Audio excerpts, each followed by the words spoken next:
আজিৰ প্ৰথম কুৱেশ্যনটো হৈছে কামৰূপৰ কোনজন ৰজা কুমাৰ ৰজা নামেৰে জনাজাত আছিল? ইয়াতে চাৰিটা অপশ্যন দিয়া আছে। ইয়াৰ শুদ্ধ এনচাৰটো হ'ল option B Bhaskar Barman. 2 number question ভাৰতৰ ৰাজধানী কলিকতাৰ পৰা দিল্লীলৈ কেতিয়া স্থানান্তৰিত হৈছিল? ইয়াতে চাৰিটা অপশ্যন দিয়া আছে। ইয়াৰ শুদ্ধ এনচাৰটো হ'ল অপশ্যন এ 1911 চনত। 1911 চনত কলিকতাৰ পৰা দিল্লীলৈ স্থানান্তৰিত কৰা হৈছিল। নেক্সট কুৱেশ্যন তলৰ কোনখন ৰাজ্যত প্ৰথমে বাৰিষাৰ প্ৰভাৱ পৰে? ইয়াতে চাৰিটা অপশ্যন দিয়া আছে। ইয়াৰ শুদ্ধ এনচাৰটো হ'ল option C Kerala. 4 number question হিন্দীৰ পৰা অসমীয়ালৈ ডাবিং কৰা প্ৰথম ছবি কোনখন? ইয়াৰ শুদ্ধ এনচাৰটো হ'ল অপশ্যন চি ভাগ্য। মনত ৰাখিব। 5 নম্বৰ কোনখন ৰাজ্যক ভাৰতৰ বৰাল বুলি কোৱা হয়? ইয়াতে চাৰিটা অপশ্যন দিয়া আছে। হাৰিয়ানা, অসম, কেৰালা, মহাৰাষ্ট্ৰ। ইয়াতে শুদ্ধ এনচাৰটো হ'ল অপশ্যন এ হাৰিয়ানা। হাৰিয়ানা ৰাজ্যক ভাৰতৰ বৰাল বুলি কোৱা হয়। 6 নম্বৰ কুৱেশ্যন ভাৰতৰ সৰ্বাধিক কুঁহিয়াৰ উৎপাদনকাৰী ৰাজ্য কোনখন? কোনখন ৰাজ্যত কুঁহিয়াৰ খেত বেছি কৰা হয়? ইয়াতে শুদ্ধ এনচাৰটো হ'ল অপশ্যন ডি উত্তৰ প্ৰদেশত। উত্তৰ প্ৰদেশত কুঁহিয়াৰ খেত বেছি কৰা হয়।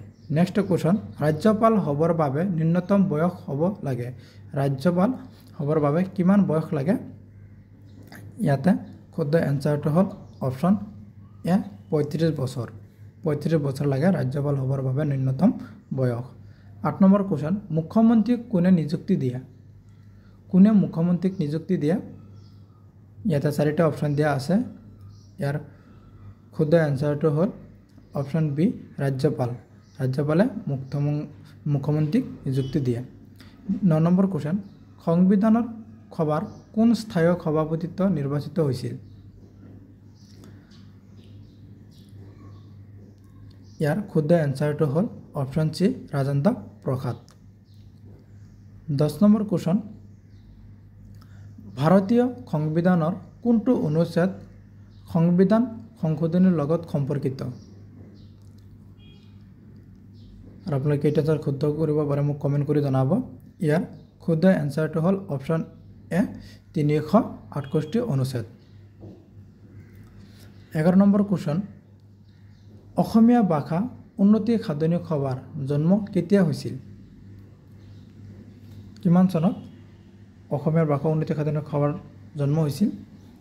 ইয়াৰ শুদ্ধ এনচাৰটো হ'ল অপশ্যন বি 1888 চনত জন্ম হৈছিল। 12 নম্বৰ কুৱেশ্যন অসমৰ প্ৰথমটো বিধানসভা সমষ্টিৰ নাম কি? ইয়াৰ শুদ্ধ এনচাৰটো হ'ল অপশ্যন এ ৰতাবাৰী।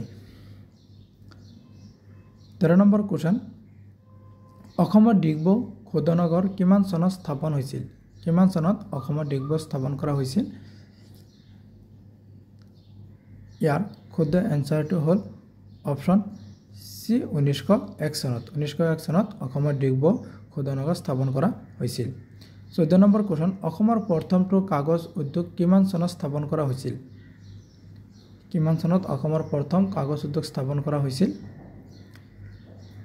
ইয়াৰ শুদ্ধ এনচাৰটো হ'ল অপশ্যন এ 1971 চনত।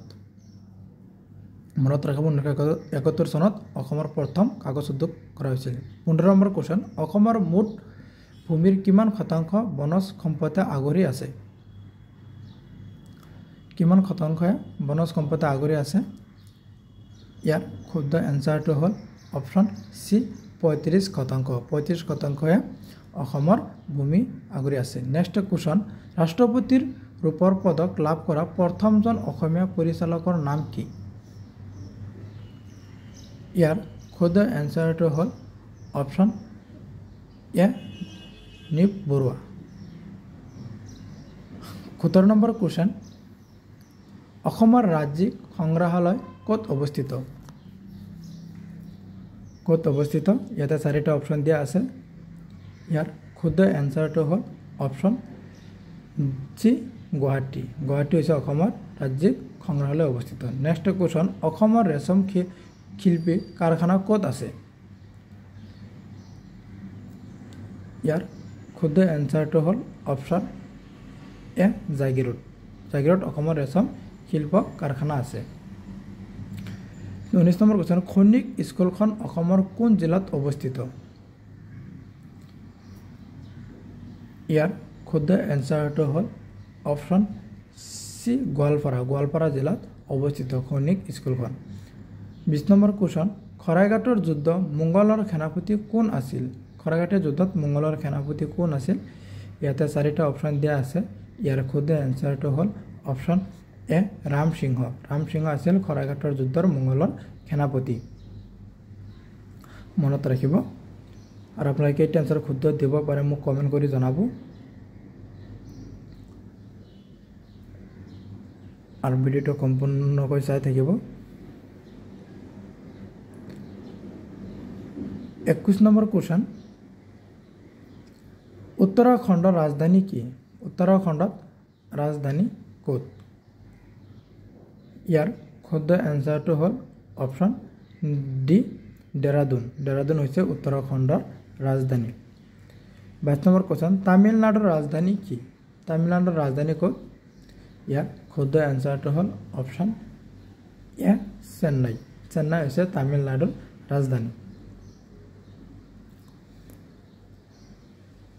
23 নম্বৰ কোৱেশ্চন ইৰাণৰ মুদ্ৰাৰ নাম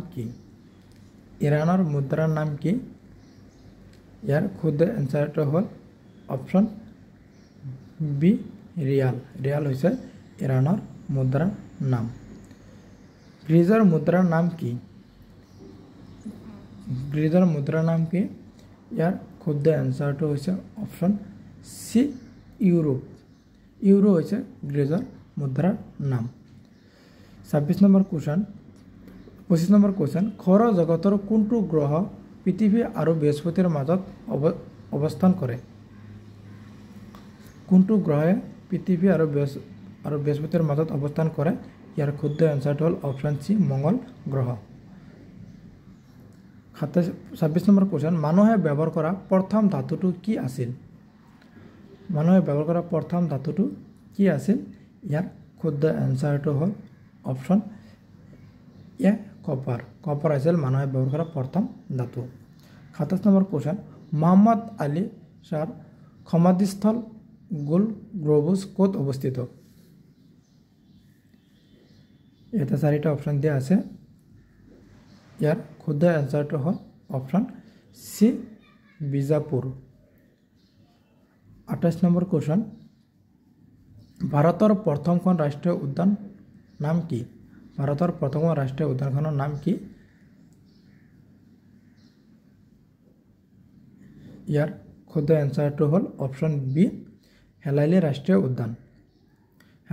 উদ্যান হৈছে ভাৰতৰ প্ৰথম ৰাষ্ট্ৰীয় উদ্যান মনত ৰাখিব বহুত ইম্পৰ্টেণ্ট হয় আৰু আপোনালোকে কেইটা এনসাৰ শুদ্ধ কৰিব পাৰে মোক কমেন্ট কৰি জনাব আৰু ভিডিও সম্পূৰ্ণকৈ চাই থাকিব আৰু মোৰ চেনেলটো সাবস্ক্ৰাইব কৰি ৰাখিব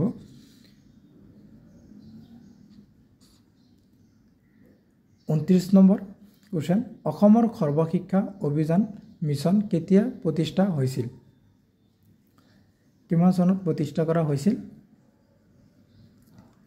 ইয়াৰ শুদ্ধ এনসাৰটো হ'ল অপশ্যন এ 2001 চনত 30 নম্বৰ কোৱেশ্চন ভ্ৰাম্যমাণ থিয়েটাৰৰ ৰচক কোনে ৰচনা কৰিছিল ভ্ৰাম্যমাণ ইয়াৰ শুদ্ধ এনসাৰটো হ'ল অপশ্যন সি অচ্যুত লহকৰ 31 নম্বৰ কোৱেশ্চন অঘৰী আত্মাৰ কাহিনী গ্ৰন্থখনৰ গ্ৰন্থকাৰ কোন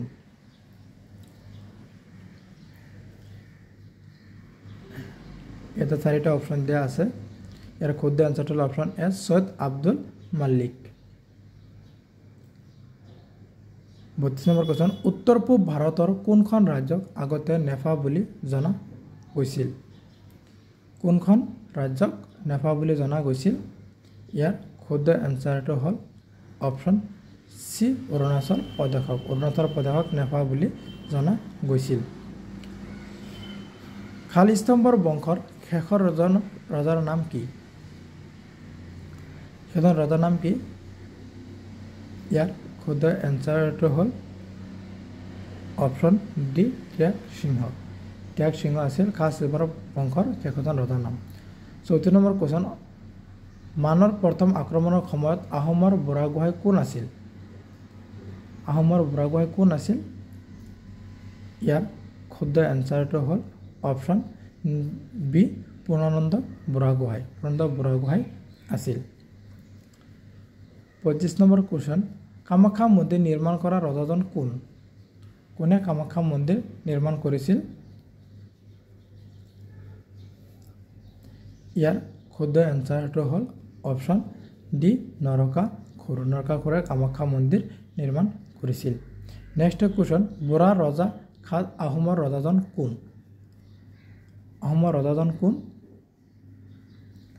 ইয়াৰ শুদ্ধ এনসাৰটো হ'ল অপচন এ প্ৰতাপ সিংহ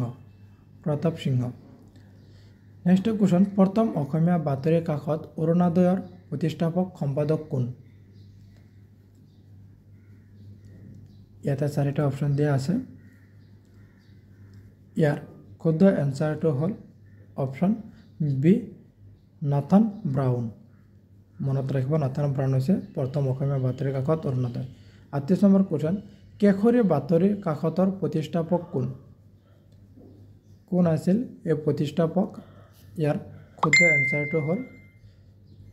এনসাৰটো হ'ল অপচন এ লোকমান্য তিলক নেক্সট কোৱেশ্চন নেদাৰলেণ্ডৰ ৰাষ্ট্ৰীয় প্ৰতীক কি ইয়াৰ শুদ্ধ এনসাৰটো হ'ল অপচন বি সিংহ